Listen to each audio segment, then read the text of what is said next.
මං වගේ මිනිස්සෙක්. ඒ කියන්නේ කොණ්ඩේ රැවුල වවලා මාල කරාබු දාලා ඉන්න කෙනෙක්. දැක්කම අපේ බහුතරය කියන්නේ මොකද්ද? කුඩුකාරයෙක්, ගංජකාරයෙක්. එතනින් එහාට ගිහිල්ලා රස්තියාදුකාරයෙක්, හිපියෙක්, පිස්සෙක්, සමාජවාදීකාරයෙක්, ජේපී කාරයෙක්, විප්ලවකාරයෙක්, රැඩිකල් එකෙක්. ඔය වගේ දේවල් වලින් මේ මිනිස්සයා හංවඩු ගහනවා. හැබැයි ඇත්ත මොකද්ද තියා අඩුම තරම මේ කවුද කියලාවත් දන්නේ නැහැ. අපිට හරි ලේසියෙන් වගේ හංවඩු ගහන්න පුළුවන්. අර ඒකේ ප්‍රශ්නේ තියෙන්නේ එහෙම ඉන්න මිනිස්සුන්ගේ නෙවෙයි. ඒක විලාසිතාවක් විදියට කරන එකේ වැරද්දක් නෙවෙයි. තමන්ගේ රෙද්දේ ගූ තියාගෙන අනුන්ගේ පඩ කඳයි කී කෑ ගහන්න මිනිස්සු මේ රටේ බහුතරේ පුරුදු වෙච්ච නිසා. මිනිස්සුන්ගේ ස්වරූපයන්, මිනිස්සුන්ගේ ජීවන විලාසිතාවන් ගොඩනැගෙන්න හේතු වෙච්ච කාරණා තිබුණා. දැන් අර එක කාලයක් තිබුණා කලිසම අපි කියන්නේ කලිසම අර පස්සෙන් එල්ලෙන්න ඇඳිනවා. නමුත් ඕක මේ ෆැෂන් එකක් විදිහට ආවට ඕක ලෝකෙට එන්නේ එක මිනිස්සෙක්ගේ තිබිච්ච රෝගයක් නිසා. ඔහුට තිබිච්ච ප්‍රශ්නයක් නිසා. දැන් ඒ වගේ වැරදි තැන් වලින් අපි දේවල් අල්ල ගන්නවනේ. ඒ කියන්නේ කෙනෙක් කොණ්ඩේ රැවුල වවන්න සමහරට ඔහුට හේතුවක් තියෙන්නත් පුළුවන්, අහේතුකව වෙන්නත් පුළුවන්. නමුත් ඒක විලාසිතාවක් විදිහට ඔහු දිගටම පවත්වාගෙන යනවා නම් අනිවාර්යෙන්ම ඔහුට ඒක ඇතුලේ යම්කිසි බැඳියාවක් තියෙන්න ඕන. ඒක නිසා අපි අර දේවල් කෙනෙක්ගෙන් බාහිරින් දැකලා ඒ දේවල් වලට අපි ආස හිතිලා ඒ දේවල් ඒ පමණින් කරාට අපිට අනන්‍යතාවයක් එක්ක අපිට ඒක ලැබෙන්නේ නැහැ. රැවුලක් වැව්වට චේක් වේර වගේ, මත්වි හිටියට බොබ් මාලි වගේ හිත්තල කෝබන් ආදරේ කියලා බොහීමියානුවා කියලා ටෙලිනාට්‍යයේ ගීතයක් තියෙනවා. දැන් මේ මොහොත වෙනකොට ඇමරිකාව ගිනි ගන්නවා, චීනය යට වෙලා අපේ රටටත් හොඳටම වහිනවා. දැන් ලෝකෙටම ප්‍රශ්න. කොහොම වෙද්දී මෙන්න මේ ගීතය ඇතුලේ කියවෙන කාරණාව මට ලෝකෙටම පොදු උත්තරයක් විදිහට තේරෙන්න ගත්තා. චේගුවේරා රැවුල වවනවා, කැප් එක දානවා, ලොකු පොකට් තියෙන ෂර්ට් එක අඳිනවා. දැන් ඒ ටික අරගෙන අපි රැවුල වවලා කැප් එකක් දාලා අර ෂර්ට් එක ඇඳලා සුරුට්ටුවක් කටේ ගහගත්තට අපි චේගුවේර වෙනවද? නෑ. ඇයි චේගුවේර වගේ වෙන්නේ නැත්තේ? අපි චේගුවේර වගේ බාහිරින් පේනවා. නමුත් චේගුවේරා කියන කැරක්ටර් එක එහෙම නැත්නම් ඒ චරිතය ගොඩ නැගෙන්නේ අන්න අර දේවල් ටික නිසා නෙවෙයි. ඔහු ගොඩ නැගෙන්නේ වෙන යම් වූ අභ්‍යන්තරික කාරණාවක් නිසා. මොකද්ද? ඔහු විප්ලවයත් එක්ක තමයි එන්නේ. ඔහු විප්ලවයේ නායකයා. විප්ලවයක් කියන්නේ මොකද්ද? නිතර විප්ලවයක් සිද්ධ වෙන්නේ පවතින සමාජයේ යම්කිසි අර්බුදයක පවතිනවා නම් එය යහපත් සමාජයක් බවට පත් කරගැනීමේ අරමුණි.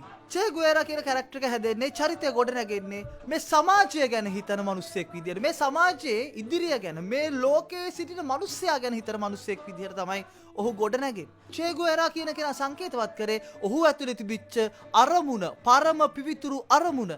මේ අරමුණට තනි වචනයක් කියන්න පුළුවන්. මනුස්ස වර්ගයා සහ තමන් ජීවත් වෙන පරිසරයට ඇති ආදරය. අපි ඕක කියනවා තවත් වචනකින් මනුස්සකම. තමන්ගේ ජීවිතේ පෞද්ගලිකව රස විඳින්න පුළුවන් දේවල් අතහැරලා, පෞද්ගලිකව ලබා ගන්න පුළුවන් ජයග්‍රහණ අතහැරලා මේ මුළු මහත් සමාජයක්, රටක්, ලෝකයක් වෙනුවෙන් ඔහු තමන්ගේ ජීවිතය කැප කරන්නේ මනුස්සකම හේවත් ආදරය නිසා. බොබ් මාලි කියන චරිතය එන්නේ කොහොමද? බොබ් මාලිගේ අම්මයි තාත්තයි ජාතීන් දෙක, වර්ණ දෙක. බොබ් මාලි ඉපදෙන යුගය කියන්නේ වර්ණ භේදය මේ ලෝකේ මහත්සේ දරුණු විදියට තිබිච්ච කාලයක්. සමහරට ඔහු ඒකෙන් පීඩා විඳින්නත් ඇති. හැබැයි බොබ් මාලි රෙගේ සංගීතය ලෝකෙට ගේන්නේ ගංජා ගහලවත් අර පාට තුන, ඒ පාට තුනෙන් ෂර්ට් ඇඳගෙන කැප් දාගෙනවත් මේ කොණ්ඩේ ඩෙට්ස් දාගෙනවත් නෙවෙයි.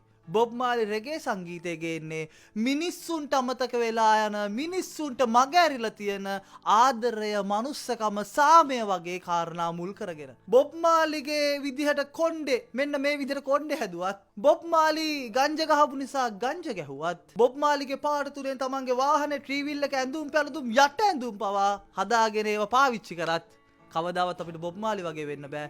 අපි කොච්චර රෙගේ සංගීතය ඇහුවත් අපිට බොබ් මාලි වගේ වෙන්න බෑ.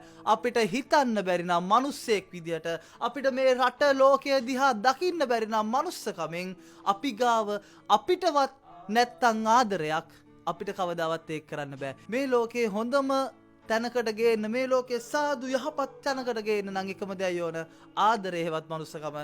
හිත්තල කෝබන් ආදරේ මේ ගීතේ කියනවා හරි ලස්සනට. ඊට පස්සේ මේ ගීතේ කියනවා අද අපිට මොකද වෙලා තියෙන්නේ? වැලන්ටයින් දා රතු මල් දුන්නද, අම්මා තාත්තෝ මඩමඩ දැම්මද, හිත්තල කෝබන් ආදරේ.